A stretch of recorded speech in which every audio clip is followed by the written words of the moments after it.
కలియుగ ప్రత్యక్ష దైవం ఏడుకొండలపైన కొలువుతీరిన శ్రీ వెంకటేశ్వర స్వామిని దర్శించుకోటానికి, సేవ చేయటానికి చాలామంది పరితపిస్తూ ఉంటారు.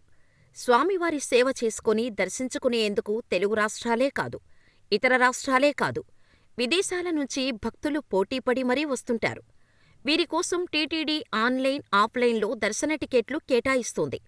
ఆ టికెట్లను తీసుకుని భక్తులు స్వామివారి సేవ చేసి దర్శించుకుని తరిస్తారు. అలాగే ఓ భక్తుడు తిరుమల శ్రీవారి తిరుప్పావాడ మేల్చాట్ వస్త్ర సేవలో సతీ సమేతంగా పాల్గొనాలని అనుకున్నాడు. సేవా టికెట్ల కోసం 21,250 రూపాయలు డీడీ రూపంలో చెల్లించారు. ఏళ్లు గడిచిపోతున్నాయి.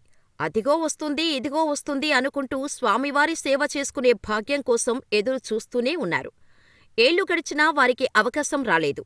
దీంతో విసుగు చెందిన భక్తుడు టీటీడీపైన యుద్ధం ప్రకటించి ఏళ్ల తరబడి స్వామివారి సేవ కోసం సుదీర్ఘ పోరాటం చేశాడు. ఆ స్టోరీ ఏంటో ఈ వీడియోలో చూద్దాం.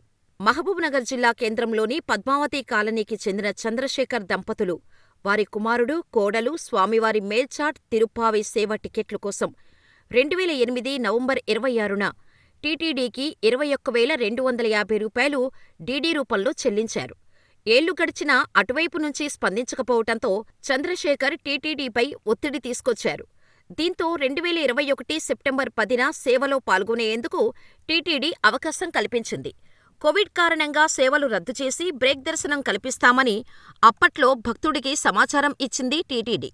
దీంతో మహబూబ్నగర్ జిల్లా వినియోగదారుల కమిషన్ను ఆశ్రయించారు చంద్రశేఖర్. స్వామివారి సేవ కోసం అంత డబ్బు చెల్లించి దరఖాస్తు చేసుకుంటే దానిని రద్దు చేసి బ్రేక్ దర్శనం కల్పిస్తామని చెప్పటం అన్యాయమని, తమకు స్వామివారి సేవ చేసే భాగ్యాన్ని కల్పించాలని ఫిర్యాదులో పేర్కొన్నారు. లేని పక్షంలో ఇంతకాలం తమ డబ్బులను, సమయాన్ని వేస్ట్ చేసినందుకు టీటీడీ 20 లక్షల రూపాయలు చెల్లించాలని ఆయన వినియోగదారుల కమిషన్లో తనకు జరిగిన నష్టాన్ని వివరిస్తూ పిటిషన్ దాఖలు చేశారు. ఇక 2024 మే 8వ తేదీన వినియోగదారుల కమిషన్ న్యాయమూర్తి అనురాధ, చంద్రశేఖర్ కుటుంబ సభ్యులకు 4 రోజులలో శ్రీవారి సేవలో పాల్గొనే అవకాశం కల్పించాలని, లేని పక్షంలో వారికి 20 లక్షల రూపాయలను చెల్లించాలని టీటీడీని ఆదేశించారు. తగ్గేదేలే అన్న టీటీడీ మహబూబ్నగర్ జిల్లా వినియోగదారుల కమిషన్ ఆదేశాలను సవాల్ చేసిన టీటీడీ రాష్ట్ర వినియోగదారుల కమిషన్ను ఆశ్రయించింది. అయితే ఈ సమస్యను జిల్లా స్థాయిలోనే పరిష్కరించుకోవాలని రాష్ట్ర వినియోగదారుల కమిషన్ సూచించటంతో మళ్లీ ఈ నెల 15వ తేదీన దీనిపైన జిల్లా వినియోగదారుల కమిషన్ విచారణ చేపట్టి టీటీడీ వైఖరిపై ఆగ్రహం వ్యక్తం చేసింది.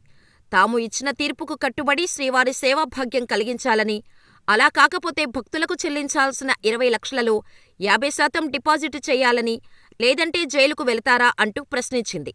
దీంతో టీటీడీ అధికారులు ఆగస్టు 14, 15 తేదీలలో స్వామివారి సేవ చేయటానికి అవకాశం కల్పిస్తూ చంద్రశేఖర్ కుటుంబానికి టికెట్లు జారీ చేసింది. దీంతో స్వామి సేవకు టీటీడీపైనే గెలిచిన చంద్రశేఖర్ కుటుంబం ఆనందం వ్యక్తం చేస్తున్నారు. భగవంతుడు తన సేవకు తమను రప్పించుకుంటున్నాడని అన్నారు.